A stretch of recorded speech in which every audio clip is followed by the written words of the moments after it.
আমন্ত্রণ দীপ্ত সংবাদে আপনাদের সাথে আছি আমি ইয়াসমিন সুমনা। জুলাই আগস্টে ঢাকার আশুলিয়ায় 6 মরদেহ পোড়ানো সহ 7 জনকে হত্যার অভিযোগে মানবতা বিরোধী অপরাধ মামলার রায় দেয়া হবে 5ই ফেব্রুয়ারি। এ মামলায় সাবেক এমপি সাইফুল ইসলাম সহ 16 জনের বিরুদ্ধে অভিযোগ আনা হয়। গ্রেফতারের পর ঢাকা জেলার সাবেক অতিরিক্ত পুলিশ সুপার আব্দুল্লাহ হিল কাফি, ঢাকা জেলা পুলিশের সাবেক অতিরিক্ত সুপার শহীদুল ইসলাম, পরিদর্শক আরাফাত হোসেন, এসআই মালিক, এসআই আরাফাত উদ্দিন, এসআই কামরুল হাসান, আফজাল ও কনস্টেবল মুকুল কারাগারে আছেন। আর সাবেক এমপি সাইফুল সহ 8 জন পলাতক। সকালে আন্তর্জাতিক অপরাধ ট্রাইব্যুনাল 2 এর চেয়ারম্যান বিচারপতি নজরুল ইসলাম চৌধুরীর নেতৃত্বাধীন 3 সদস্যের বেঞ্চ রায়ের দিন ঠিক করে। এর আগে গত 20 জানুয়ারি রাষ্ট্র আসামি পক্ষের যুক্তি উপস্থাপন শেষে রায়ের জন্য অপেক্ষমান রাখে ট্রাইব্যুনাল। ত্রয়োদশ জাতীয় সংসদ নির্বাচনে অংশ নিতে পারবেন না কুমিল্লা 4 আসনে বিএনপি মনোনীত প্রার্থী মঞ্জুরুল আহসান মুন্সি। তার আপিল করার অনুমতি চেয়ে করা আবেদন খারিজ করে দিয়েছে সুপ্রিম কোর্টের আপিল বিভাগ। হাইকোর্টের পর প্রার্থিতা ফিরে পেতে সর্বোচ্চ আদালতে আবেদন করেন মঞ্জুরুল আহসান। শুনানি শেষে প্রধান বিচারপতি জুবায়ের রহমান চৌধুরীর নেতৃত্বাধীন 5 বিচারপতির বেঞ্চ সকালে তার আবেদন খারিজ করে দেয়। আসনটিতে জাতীয় নাগরিক পার্টি এনসিপির প্রার্থী হাসনাত আব্দুল্লাহ। এর আগে মঞ্জুরুল আহসানের মনোনয়নপত্র বাছাইয়ের বৈধ ঘোষণা করেন সংশ্লিষ্ট রিটার্নিং কর্মকর্তা। এই সিদ্ধান্তের বিরুদ্ধে নির্বাচন কমিশনে আপিল করেন এনসিপির প্রার্থী হাসনাত আব্দুল্লাহ। আপিলে তিনি অভিযোগ করেন বিএনপির প্রার্থী ঋণ খেলাপি হওয়ার তথ্য গোপন করে মনোনয়নপত্র দাখিল করেছেন।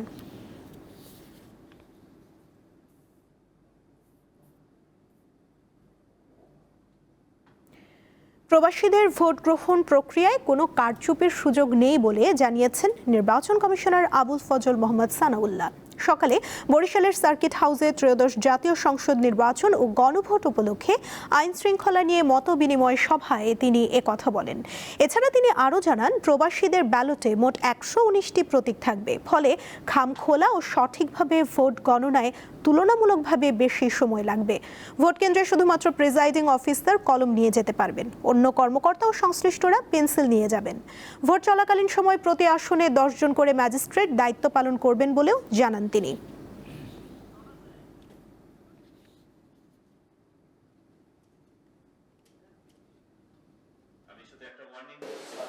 দৃঢ়ভাবে কাজ করে যাবেন, কারণ আপনি দৃঢ় থাকলে পারে আরেকজন আপনার উপর চান্স নিবে না। তার মানে এই নয় যে আমরা সবখানে শুধু বল প্রয়োগ করবো না, আমরা মধ্যপন্থা অবলম্বন করব, আমরা গ্র্যাজুয়াল রেসপন্সে যাব, কিন্তু এট দ্য সেম টাইম আমরা কোনো নমনীয়তা দেখাবো না যেখানে দুষ্টামি হচ্ছে। অপপ্রচারে বিভ্রান্ত না হওয়ার আহ্বান জানিয়েছেন জামায়াতে ইসলামীর আমির শফিকুর রহমান। দুপুরে শেরপুরে নির্বাচনী জনসভায় অংশ নিয়ে তিনি একথা বলেন। শফিকুর রহমান অভিযোগ করে আরও বলেন, একটি বিশেষ মহল সোশ্যাল মিডিয়া হ্যাক করে মিথ্যা তথ্য ছড়িয়ে দলের নির্বাচনী প্রচারণা কলঙ্কিত করার অপচেষ্টা চালাচ্ছে। নারীদের বিষয়ে জামায়াতে ইসলামীর অবস্থান নিয়ে সামাজিক যোগাযোগ মাধ্যমে ভুল ও বিভ্রান্তিকর তথ্য ছড়ানো হচ্ছে, তাই এ বিষয়ে সতর্ক থাকতে হবে। জনসভায় অংশ নেওয়ার আগে শফিকুর রহমান ঝিনাইগাতী উপজেলায় সংঘর্ষে নিহত শ্রীবরদী উপজেলা জামায়াতের সেক্রেটারি রেজাউল করিমের কবর জিয়ারত করেন। শিশুর জন্য তৈরি করে দিয়েছেন, এটা মায়ের বুক। এবার কেউ নির্বাচন ভণ্ডুল করতে পারবে না, এমনটি বললেন বিএনপি মহাসচিব মির্জা ফখরুল ইসলাম আলমগীর। কারণ দেশের মানুষ জেগে উঠেছে। সকালে ঠাকুরগাঁও 1 আসনে নির্বাচনী পথসভায় তিনি কথা বলেন। সদর উপজেলার মোহাম্মদপুর ইউনিয়নের কাজীপাড়া এলাকায় প্রচার চালান মির্জা ফখরুল। বলেন, কেউ যেন দুষ্টামি করার সাহস না পায় সে বিষয়ে সতর্ক থাকতে হবে। ভোটের দিন ভোট কেন্দ্র পাহারা দেয়া এবং হিন্দু মুসলমান সবাই মিলে নির্বিঘ্নে ভোট দিতে পারে সেদিকে খেয়াল রাখতে হবে। এ সময় ঠাকুরগাঁওয়ের শহীদ মামুনের বোন তার মাটির ব্যাংকে সঞ্চিত অর্থ ও নিজ হাতে পালন করা মুরগির ডিম বিএনপি মহাসচিবের হাতে তুলে দেন। এতে আবেগাপ্লুত হয়ে পড়েন মির্জা ফখরুল ইসলাম আলমগীর। কিছু লোক থাকবে কিন্তু আমি মনে করি না এইবার তারা নির্বাচন কেউ বন্ধ করতে পারবে। দেশের মানুষ জাগে গেছে যে ভোট আমরা দিব, এইবার ভোট দিব আমরা, সেটা সবাই কেউ ঠেকাতে পারবে না। বিএনপির চেয়ারম্যান তারেক রহমান দীর্ঘ ২২ বছর পর কাল খুলনায় যাচ্ছেন। সকাল 10টায় খালিশপুর প্রভাতী স্কুল মাঠে নির্বাচনী জনসভায় ভাষণ দেবেন তিনি। তারেক রহমানের সফর ঘিরে ব্যাপক প্রস্তুতি নিচ্ছেন বিএনপির নেতাকর্মীরা। এরই মধ্যে সমাবেশস্থলের আয়োজন প্রায় শেষ করা হয়েছে। বিএনপি চেয়ারম্যানের সফর উপলক্ষে কয়েক স্তরের নিরাপত্তা থাকবে বলে জানিয়েছে আইন শৃঙ্খলা রক্ষাকারী বাহিনী। আমরা সর্বোচ্চ চেষ্টা করব তার জনসভায় সমগ্র মহিলাদেরকে নিয়ে খুলনার আমরা তার জনসভায় পৌঁছে যাওয়ার জন্য। উনি এসেই বলেছেন আই হ্যাভ এ প্ল্যান। উনি একটা নতুন পরিকল্পনা নিয়ে এসছেন এবং যে পরিকল্পনা বাস্তবায়নের মধ্য দিয়ে আগামীর বাংলাদেশের যাত্রা শুরু হবে। এই অঞ্চলের অনেক অনেক সমস্যা আছে যেগুলো আমরা তুলে ধরবো এবং তার মাধ্যমেই আমরা আগামী দিনে একটা উন্নয়নমুখী খুলনা দেখতে পাবো। ঢাকা উত্তর সিটি কর্পোরেশনের প্রশাসক মোহাম্মদ এজাজের দেশ ত্যাগে নিষেধাজ্ঞা দিয়েছে আদালত। দুদকের আবেদনের পরিপ্রেক্ষিতে রোববার ঢাকার মেট্রোপলিটন সিনিয়র স্পেশাল জজ সাব্বির ফয়েজ এই আদেশ দেন। দুদকের পক্ষে সংস্থার সহকারী পরিচালক আশিকুর রহমান দেশ ত্যাগে নিষেধাজ্ঞা চেয়ে আবেদন করেন। আবেদনে বলা হয়, মোহাম্মদ এজাজের বিরুদ্ধে ক্ষমতার অপব্যবহার করে নানাবিধ অনিয়ম, দুর্নীতি ও ঘুষ গ্রহণের অভিযোগের অনুসন্ধান চলছে। ঢাকা উত্তর সিটি কর্পোরেশনের অধীনস্থ মিরপুর গাবতলী পশুরহাট ইজারা, ই রিকশা প্রকল্প, বনানী কাঁচাবাজারের দোকান বরাদ্দ, ফুটপাতে দোকান বরাদ্দ সহ ঢাকা উত্তর সিটি কর্পোরেশনের স্বার্থ সংশ্লিষ্ট অন্যান্য নানা বিষয়ে তার বিরুদ্ধে অভিযোগ রয়েছে। দেশের বাজারে কমল জ্বালানি তেলের দাম, যা আজ থেকে কার্যকর হয়েছে। এর ফলে নতুন দামে বিক্রি হবে পেট্রোল, অকটেন, ডিজেল ও কেরোসিন। শনিবার রাতে বিদ্যুৎ, জ্বালানি ও খনিজ সম্পদ মন্ত্রণালয়ের জারি করা প্রজ্ঞাপনে এ তথ্য জানানো হয়।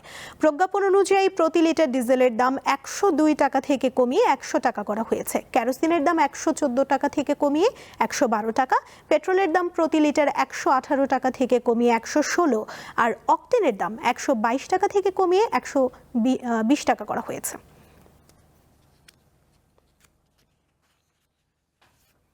আন্তর্জাতিক প্রসঙ্গ। অবরুদ্ধ গাজায় আবারও বড় পরিসরে হামলা করেছে ইসরায়েল। শনিবার উপত্যকা জুড়ে একাধিক বিমান হামলায় অন্তত ৩২ ফিলিস্তিনি নিহত হয়েছেন। হামাস পরিচালিত গাজার সিভিল ডিফেন্স বিভাগ জানায়, নিহত ব্যক্তিদের মধ্যে নারী ও শিশু রয়েছেন। এছাড়া খান ইউনিস শহরে বাস্তুচ্যুত ফিলিস্তিনিদের তাঁবুতে হেলিকপ্টার থেকে গুলি ছোড়ে নেতানিয়াহু বাহিনী। এটিকে দ্বিতীয় পর্যায়ের যুদ্ধবিরতি শুরুর পর সবচেয়ে বড় হামলা বলছেন ফিলিস্তিনিরা। হামলার ঘটনায় নিন্দা জানিয়ে যুক্তরাষ্ট্রকে অবিলম্বে পদক্ষেপ নেওয়ার আহ্বান জানিয়েছে হামাস। এদিকে গাজায় নিজেদের নৃশংস হামলায় প্রায় ৭০,০০০ ফিলিস্তিনি নিহত হওয়ার কথা প্রথমবারের মতো স্বীকার করেছে ইসরায়েল। দেশটির এক জ্যেষ্ঠ নিরাপত্তা কর্মকর্তা একথা বলেন। তবে এতে নিখোঁজ ফিলিস্তিনিদের ধরা হয়নি।